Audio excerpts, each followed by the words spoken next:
Chapter 8, North America, Lumbering in Canada. So North America is a developed continent of the world. So in the previous chapter we have already studied regarding the continent of North America. It is a developed continent of the world. It has a skilled human resource. So human resource means the asset of a country or a continent, the strength of a country or a continent. So North America's human resource is very skilled, means they are very skillful and they are very capable. So that is one reason why North America is a developed continent, because North America has a very strong human resource. About 90% of its population comprises the European descents who came to North America in the 15th century. So in North America, 90% of its population comprises European descents, means they came from Europe.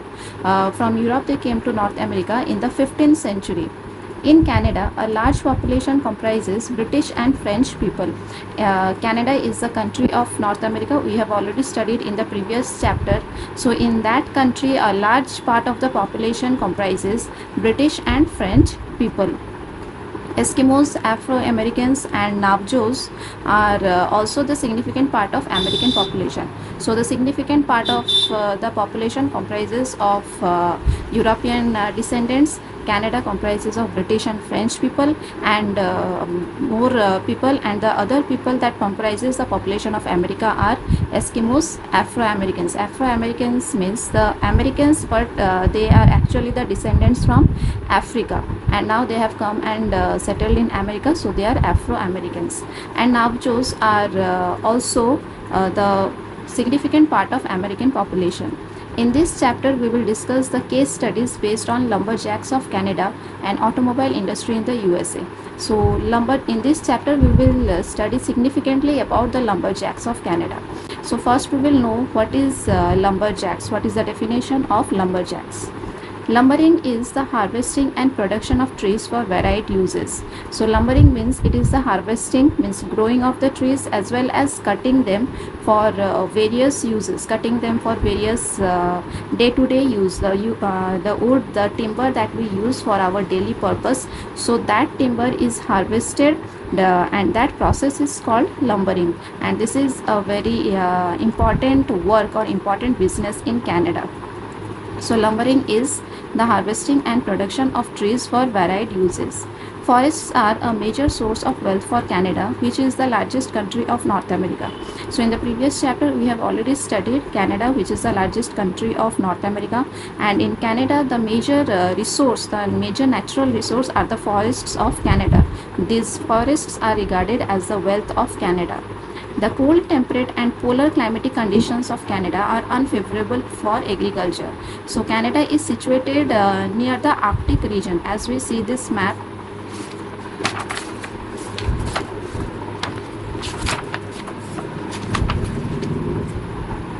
so in this map we see that Canada, here this is the Canada, here it is the country of Canada, and it is situated near the Arctic region. So Arctic, situated near the Arctic region means it is cold. It has the climate over here is cold almost throughout the year. So what is the problem over here? The problem is regarding agriculture. Because of this cold climate, agriculture is difficult in this part of the country. So the cold, temperate and polar climatic conditions of Canada are unfavorable for agriculture. So the climatic condition of Canada is cold, temperate as well as polar climatic conditions. Cold, temperate climate is the climatic condition below the Arctic Circle, and above the Arctic Circle the climatic condition is polar. So because of these climatic conditions, Canada is unfavorable for agriculture. But at these conditions, support forests, they form the most important natural resource of Canada. But these climatic conditions, cold, temperate and polar climatic conditions, they are unfavorable for agriculture, but these climatic conditions, they support forest growth, and especially coniferous forest. So that is why forests are the natural resource, are the wealth of Canada.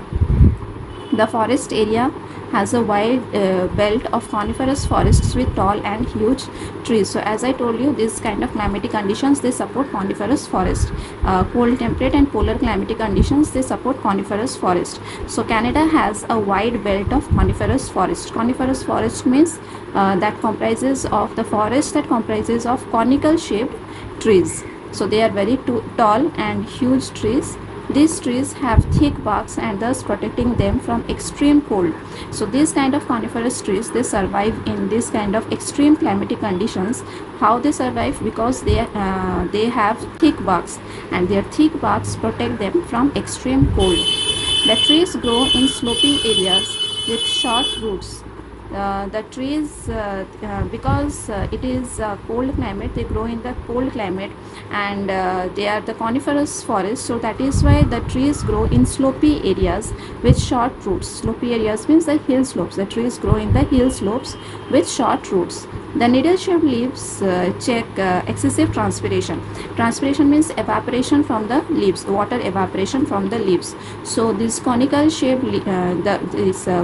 trees, they have these needle-shaped leaves, because these needle-shaped leaves helps in checking the excessive transpiration, that is excessive evaporation, water evaporation from the leaves, and that is why they can survive in this cold climate. Though there may be shortage of water, but they can easily survive in this cold climate. The common softwood trees found in the Canadian forests are spruce, hemlock, Douglas, fir, cedar, pine and balsam. So these are the softwood trees. So, softwood means the wood is very soft, and that is why it is used for making pulp and paper. So these are the examples of the softwood trees that are found in the Canadian forests. About 250,000 people are employed in the forests of Canada. So as we already came to know that the forests are the wealth of Canada, and many people, they are engaged in this lumbering activity. So total to about almost 250,000 people are employed in the forests of Canada. They are engaged in this lumbering activity.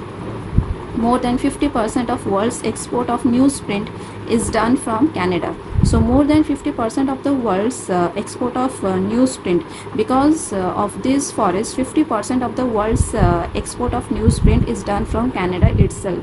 The province of British Columbia in Canada has the sawmill industry. Sawmill industry is where the logs are cut into pieces. So these are the places, the province of British Columbia in Canada, it has the sawmill industry. The leading producer of pulp and paper in the country are, so Quebec and Ontario are the two places which are the leading producer of pulp and paper in Canada. Now we will see the climatic condition of Canada. Winter and autumn are the best seasons for lumbering activities, when the sap from the trees stops flowing and the trees remain dry. So winter and autumn, these two seasons are the best seasons for lumbering activities, because during these seasons the sap that comes out from the tree, they dry up. Sap is the liquid like thing, the sticky liquid like substance that comes out from the tree. So during winter and autumn, this sap dries up, and thus it is very easy for the people to cut the tree. So that is why this lumbering activity is done during winter and autumn, when this sap dries up. This makes cutting of the trees easy. So because the sap dries up during winter and autumn, so cutting of trees becomes very easy. Also, the frozen ground makes transportation easier, because the rivers and lakes, they remain frozen. As I told you, it is in the Arctic Circle, so the rivers and lakes, they remain frozen for almost 6 to 8 months in a year, and that is why they serve as the transportation ground. Because if rivers and lakes would have been there, means the water would have been there, it would have been very difficult for transportation. But during winters, almost 6 to 8 months, the rivers and lakes, they remain frozen, so that is why transportation of these logs become very easy. And this is also another reason why lumbering is done during winters. The annual precipitation in Canada is moderate, means the annual rainfall in Canada is moderate, with maximum precipitation in summer season. So moderate means neither too much of precipitation, not too less of precipitation. It is moderate, and maximum rainfall is during summer season. The precipitation during winters occurs in the form of snow. The harsh climatic conditions do not favor agriculture. So because in winters the climatic condition is very harsh, means it is too cold, so such kind of climatic condition does not favor agriculture. Hence, lumbering is the most important activity involving the valuable softwood trees of the taiga region. So, since people cannot do agriculture over there because of this harsh climatic condition, so mostly they are engaged in lumbering, and this lumbering is done in the taiga region. Taiga region is the cold region. The cold region of Canada. This region is called the taiga region, and these people of the taiga region, they are mostly engaged in this lumbering activity. So lumbering involves few steps. So these are the steps given which involves in lumbering. So first is the felling of trees. The trees are cut and they are fallen down. Cutting tree trunks into logs. Then those tree trunks are cut into logs, means into smaller parts. Third step is splitting and hauling the logs to the river for sending them to factories. Hauling means transportation. Splitting and transporting the logs to the river for sending them to the factories. So from the forest, these logs of wood are transported to the factories. The people who are involved in lumbering activities are known as lumberjacks. So those people who are involved in lumbering activities, they are known as lumberjacks. So now we will study about the life of lumberjacks. How do they survive?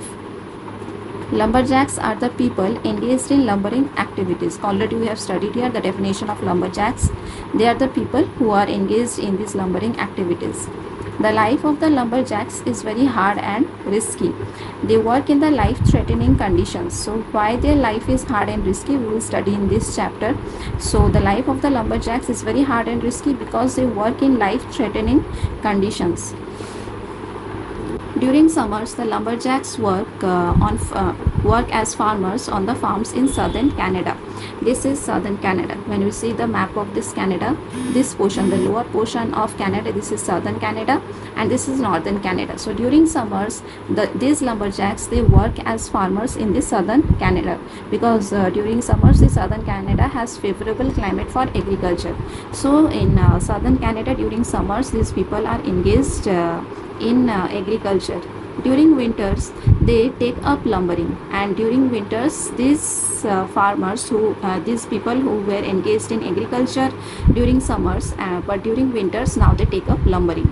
They migrate from southern Canada to the taiga forest. As I have already shown you, this is the taiga forest, this is the taiga region. So from southern Canada, during summers they work here as farmers, they do agriculture, and during winters they migrate, means they move to the taiga region, because there now their work they will do the work of lumberjacks. They will do lumbering over there. So during winters they take up lumbering. They migrate from southern Canada to the taiga forest during the end of the autumn season. Since they have to move from one place to another in search of trees, they live in temporary camps. So during winters, when they go to the taiga region for lumbering, they keep on moving from one place to another. So that is why the entire winter, when they stay in the taiga region, they set up temporary camps over there. Most of these camps are located near the rivers. These camps consist of various wooden buildings. So every camp has all these wooden buildings. So these are the names of the buildings given here: bunkhouse, cook and wash house, staff house, estate house, and storehouse. Do you know the equipment and other important things are provided to the various camps of the lumberjacks by the alligators? An alligator is a boat. Alligator is not an animal, but it is a boat which can travel on both land and water. So all sorts of equipments and other tools required during lumbering, all those equipments and tools are provided by these alligators. These alligators are actually a boat which can travel both on land and water. That is why it is named as alligator. After that alligator crocodile, because it can stay on land and water both, and this boat can also travel on land and water, so that is why it is named alligator. Then all these buildings we will study in details. First is bunkhouse. The bunkhouse includes the dining and the sleeping rooms for the lumberjacks. So in bunkhouse there is the dining room and the sleeping room. Then there is the cook and wash house. So from the name itself we come to know that it is used for cooking and laundry purposes. Lumberjacks mainly eat bread, beans, pumpkins, potatoes, and drink tea. Then the estate house, the day-to-day activities of lumber camps are controlled from the estate house. What the lumberjacks will do, how they will operate, all these activities are controlled in the estate house. Then the staff houses are the sleeping camps of the managers and other officers. The managers and the other officers who are engaged in lumbering activity, so they are the staff of that particular activity, means they are the staff of lumbering activity. And the camps where they sleep in this temporary camps, in the temporary camps where they sleep, they are the sleeping camps. Staff houses are the sleeping camps of the managers and the other officers. Then storehouse, clothes and other things of daily use are provided by the storehouse. So these are the functions of various buildings that are present in those temporary camps. Besides, there are garages. So not only these rooms or these buildings, but there are some other buildings also in those temporary camps. There are garages, stables, blacksmiths, shops, stores for dynamite, and machine repair shops for lumberjacks. Most of the workers in the lumberjacks get up before sunrise. They leave their camps immediately after breakfast. So this is the daily life of the lumberjacks. They wake up before sunrise. They leave their camps immediately after breakfast. Each camp has 2 foremen, 70 other men, 7 yokes, and 20 teams of horses. So each camp has 2 foremen. They are like the head of the camps, with 70 other men. Then 7 yokes. Yokes are that equipment that is used to tie to the logs of the trees, and 20 teams of horses. So this is the group. They go out for lumbering immediately after breakfast. Each group of lumberjacks has a leader. He is called head feller. So every group they have a leader, and each leader is called a head feller, who selects the trees to be felled. So what is the function of head feller? He selects which tree has to be cut. The axeman cuts a notch into the tree marked by the head feller. So after the head feller selects the tree to be cut, the axeman, he makes a marking. Notch means a marking on the tree selected by the head feller. The sawyers then cut above the notch right through the heart of the trunk. Now the sawyers, their function is to cut the trees. So head feller selected the tree, axeman made a notch on the tree, and the sawyers, they will cut the tree just above the notch through the heart of the trunk. Now a few strokes with an axe can topple the tree. So these sawyers, they just put a few strokes with their axe, and this topple the tree. Topple means it falls down the tree. After the tree has been felled, the process of limbing is carried out. So after the tree fell down, next process is the process of limbing. What is limbing? Limbing includes clearing the trunks of branches and cutting them into logs of various sizes. So limbing is the process where the branches are cut down from that particular log, and then these logs are cut into various sizes. This is a picture of the logs given here. Such type of logs are cut. So after this trees are fell down, limbing is done. So limbing is chopping down of the branches. Now the logs are dragged, with which is known as skidding. So after these logs are cut into various sizes, they are dragged. This process is known as skidding. This involves the raising of one end of the log and dragging it along the ground. So in skidding, what is done? One end of the log is raised up, and then it is dragged along the ground. Trucks and cable skidders are used. So as we already studied here, one end of the log is raised. So who raises that one end of the log? So for that, trucks and cable skidders are used. The process of transportation. So the truck and cable skidders, they raise this one end of the log and drag it, and this process of transportation is known as hauling. The logs are now piled on sleighs or huge trucks. Now after this hauling, means this transportation work is over, now the logs, they are piled, means they are collected on sleighs or huge trucks, which take them to the banking ground. So on those sleighs or huge trucks, the logs are piled, and then they are taken to the banking ground, from where the logs are sent to the sawmills or pulp mills. So from those banking grounds, means rivers, these logs are then sent either to the sawmills or the pulp mills, where these logs will be further processed. At the sawmills, the logs are sliced into beams, planks and boards. So at the sawmills, these logs, they are changed, they are given various shapes and sizes. They are converted into beams, planks and boards. The lumber is then cut to standard length, sorted, stacked and left to dry. So these logs, they are, after that they are cut to standard length, means according to the length whatever is the requirement of the factory. Then they are sorted, means arranged and stacked and collected and left to dry. Boards may also be treated with chemicals to prevent decay. So some boards, they are being applied some kind of chemical so that they do not decay. Decay means they do not rot. Some lumber may be sold rough, where some are plain to create a smooth surface. So some lumber, some logs, they are sold rough, means as it is, and some are polished to give a smooth surface.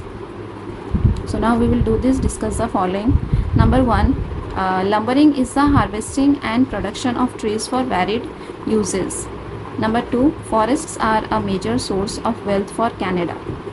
Number 3, the trees of coniferous forests have thick barks and thus protecting them from extreme cold. Number 4, the province of British Columbia in Canada has the sawmill industry. Number 5, winter and autumn are the best seasons for lumbering activities.